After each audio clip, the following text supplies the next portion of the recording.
Everything you need to know about eating at restaurants in Seoul, South Korea. I'm Chris, this is Yellow Productions. I do travel guides that are fun, informative, and entertaining. Sometimes people think Korean food can be intimidating and eating at Korean restaurants can be intimidating because of certain etiquette and ways they do things. But in this video, I'm going to break it all down, make it simple, tell you the general types of food you need to eat and the etiquette in Korean restaurants. In Korea, Seoul, the country, I'll probably use those terms interchangeably, but this is all good for Seoul and the country of South Korea. In this video, I'm going to start with the basics, like what do you see when you sit down at a table, what the side dishes look like, where you find the utensils. Then I'll move on to one of the classic Korean sit-down restaurant meals, Korean barbecue. I'll tell you what the dishes look like, how to order it, how to eat it. I'll tell you what my favorite Korean barbecue restaurant is in Seoul. Then we'll move on to the second quintessential Korean meal, Korean fried chicken. And then it's time for dessert. I'll tell you all about Korean shave ice. Then we'll talk about what some Western chains look like in Korea, including what the donuts look like at Krispy Kreme. I'll give you a brief introduction to animal cafes in Seoul, and then finally I'll conclude with a brief discussion about Korean street food in Seoul, but I have a whole separate video about what the best street food markets are in Seoul. You'll find a link to that video in the description or at the end of this video. But the first thing I want to mention is related to cafes and Korean tea houses. Korean tea houses, super popular place to visit. We're at a tea house in Insadong. We've got 2 teas and shaved ice, but what you need to know about tea houses, they typically have a 1 drink per person minimum. Here we started and we said we wanted a shave ice, a bingsu, and the waitress was like, well, you can't just order that. Everybody has to get at least 1 drink. So know that when you come to a tea house. In Korean restaurants, you'll typically sit down and have a whole bunch of side dishes presented in front of you. If they put them and these dishes are full, you can typically ask for refills on all of the side dishes. Kimchi, the quintessential side dish here, pickled cabbage, garlic, peppers. This particular restaurant, these sides are actually self-serve. You notice over here there's these 2 large containers, and these 2 large containers, they are full of kimchi, and so you can serve this yourself on these little trays. They won't serve it for you in this particular restaurant. Typically either on the table or on the side of the table, they'll have some utensils. Here it's on the table. Other places it might be a drawer that is on the side. When you are done eating at a sit-down restaurant, you almost always pay at the counter. You almost never pay at the table. Sometimes you'll have a little bill on the table that you bring with you to the counter. Other times you tell them where you sat. Other times you tell them what you order, but don't be waiting for them to bring the bill to you because you need to go out and pay at the counter to pay. Speaking of the utensils, the chopsticks in Seoul and Korea are typically always metal chopsticks. If you're adept at wooden chopsticks but you've never used metal chopsticks, these are much harder to pick things up with. Rule of thumb in Seoul. Oh, this is spicy and sour. But that's some of the best kimchi, right? Rule of thumb, if it's red, it's spicy. And that's spicy.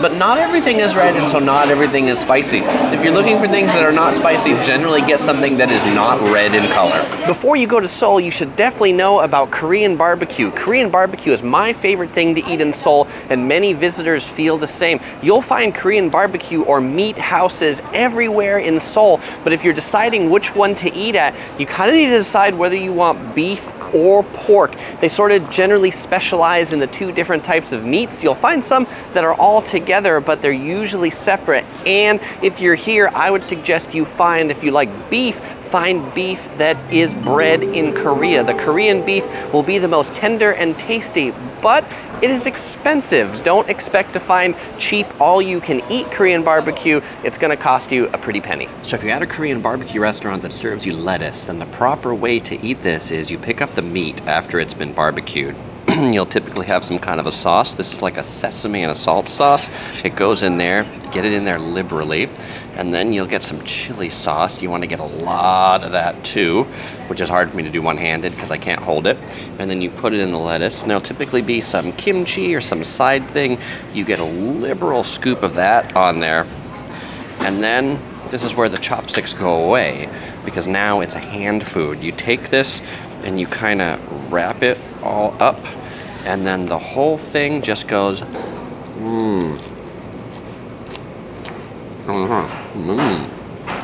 And you know how I know that? Well, I was eating at that restaurant up on the second floor where I just shot that scene. And what happened right before I shot that, the lady who was working there, she was disapproving of how I was eating the Korean barbecue. She made it like that, put it in her hand in that dollop, and put it right in my mouth. And then had a big smile on her face. So after 4 Korean barbecue visits, if you're curious what my favorite one was, well, it's this one in Hyundai that's called, hey, if there's anybody that reads Korean and knows how to pronounce that, I'd love if you'd let me know. But I'll put a link in the description below to it, so if you want to find it, you can find it. It's just out of the Hongkik University Station, exit 1, about a block and a half to the right. But let me show you what we ordered that we really liked in this place and why it was my favorite. My favorite meat is always the marinated kalbi or the boneless short rib, so that's really great. And then they've got 2 great pork items, the marinated pork ribs and the grilled pork belly. If you got 2 people, order those 3. You can't go wrong. Really delicious. The only thing about this place compared to the other 3 we ate at, this one is a self-service, so you have to grill it yourself, and they kind of make sure you grill it quickly. Like if you're not grilling it fast enough, they'll be putting the meat on for you. You have to turn it around. It's a really involved eating experience, but it's delicious. What was great about this place, like many others, was it's cooked over charcoal, but they have these really thin grills so the meat doesn't stick to the grill. You get all the heat and the flavor from the charcoal, but none of the stickiness on the grill like on traditional full metal grills. Also, the tables are very unique that you're eating on. You're basically eating on a table that's placed on top of a metal barrel. One more thing to know, if you're eating at a sit-down restaurant like this Korean barbecue place or any other sit-down restaurant, the waiters will not come to check on you. If you want them, you need to push a button. Almost every Korean sit-down restaurant has a button on the table or on the wall. It'll ring a bell and then the servers will come over to help you. It makes a little bit of music, and don't feel like you shouldn't press that button to call them. That is what they want you to do. A must-eat while you're in Seoul is KFC. I don't mean Kentucky Fried Chicken, I mean Korean fried chicken. You'll find Korean fried chicken chains and restaurants on almost every corner. Tutu Fried Chicken is one of the biggest chains they have here, and they have a few different types of Korean fried chicken. This particular one is garlic fried chicken, and there's actually little pieces of garlic embedded in this. It's fried fresh just for you, not like KFC sitting on a heat lamp.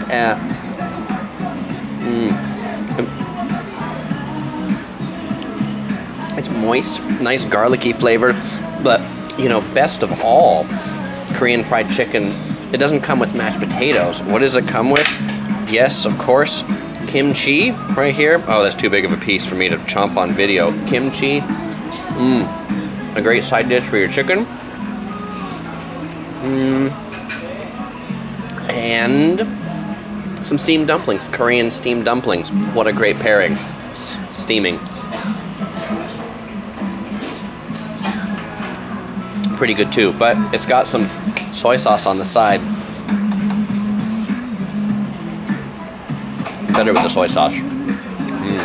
And some pickled radish to wash it all down. Oh, but you also should know, when you're coming to Seoul, a lot of places they won't give you water. There's actually a sign in here that says water self. You get it yourself. There's a little cooler on the side in these small little glasses. It's cold, but it works. So if you're curious what different portion sizes they have for chicken, well, there's only one, the chicken, the whole chicken. That's the only portion you can get. Well, I guess you could get 2 whole chickens. There's kind of this interesting thing in Korea about not really making portion sizes for one person. Korean barbecue's the same way. Portions are only for 2. I mean, you can come and eat here if you're one person. You're just gonna have to get the whole chicken. And you can't be picky about white meat or dark meat. It's the chicken. You get the whole chicken, with the exception of the head and the feet. That'll be a different restaurant. Yes, you can find those here too. We found those in some of the night markets we were at. Tasty chicken feet, no feet here. But just, you know, you get the whole thing, breast, wings, thigh, legs, that's it, on a plate. Make sure to try a very traditional Korean dessert, the Korean bingsu, or shave ice. It comes in many different flavors. This one here is red bean. I think red bean's the quintessential flavor, and the shave ice is not just ice, it's actually a milky ice, kind of like a snow ice. Pretty good. refreshing on a hot day. And I'm not ordinarily a big fan of red bean. It's also got some other like nuts and things like that over here. But this red bean is not quite as sweet as in Japan. We also had a pretty good red bean shaved ice yesterday that had citron in it too, which was cool. Comes in green tea flavors, so make sure to get the bingsu. One of South Korea's biggest shave ice chains is called Bingsul. It's the Korean dessert cafe. They have a lot of unique shave ice things like this one. It's a melon shave ice that has strawberries underneath. They have over 490 locations in Seoul, so make sure to check it out. I mean, that is like a piece of artwork in a melon. So for more traditional shave ice, get red bean with a number of different things. This is red bean and 5 grains. It's got like walnuts, it's got these other nuts, it's got mochi, and then there's like another layer underneath that even has red bean down there.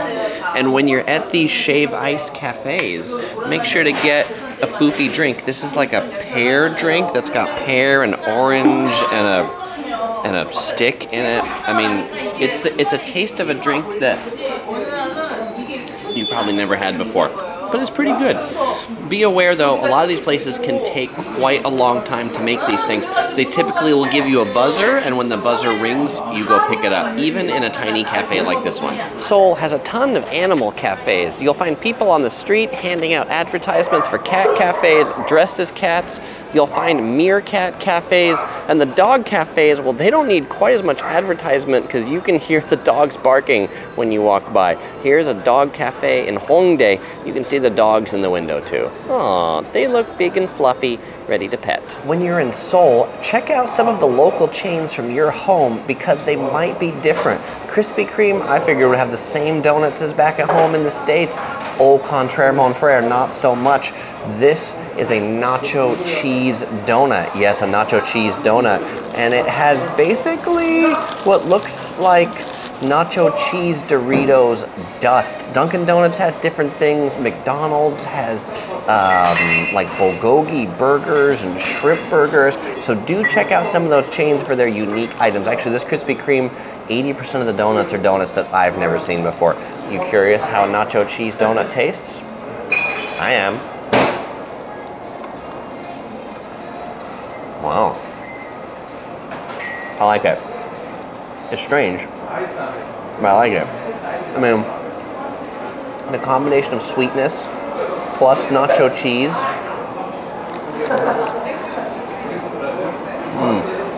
And it kind of, the different tastes, they come and they go as you chew on it. So you get a little bit of sweet, a little bit of cheesy, a little bit of chippy. Anyway, check it out. Krispy Kreme, Seoul. Some of these donuts just don't make sense. You can see the nacho cheese donut right here. That makes total sense. But this one, the donut with salsa inside, like a filled donut with salsa inside of it, I am not brave enough to eat that. I'm curious if anybody has. If so, let me know what you think. So what do you do if you're thirsty in Seoul? Do you go buy a bottle of water? Do you find a drinking fountain? What you do is, if you have an empty bottle, find a department store. In the department stores, they have these machines that dispense water. They dispense cold water and hot water. Cold out of the right, hot out of the left. You can fill up your water bottle with cold water, or they have little cups that you can drink out of too.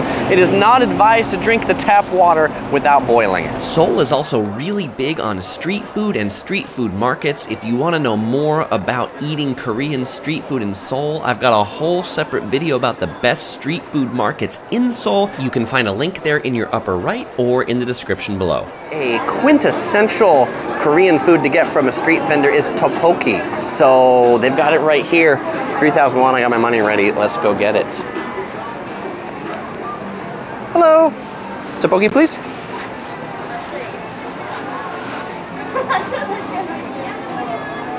$3,000 right here. They give you these little sticks to eat it from. It's a rice cake and a spicy red sauce. Let's check this out. It's hot. And even some drinks too. Oh, it's too hot to drink. But this is pretty good.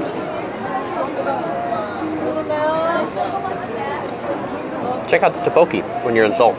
And the last thing you need to know is I've got more videos. You'll enjoy watching some of my other videos from South Korea. You can click here, or find links in the description below. I won't say goodbye because I'll see you in one of these videos.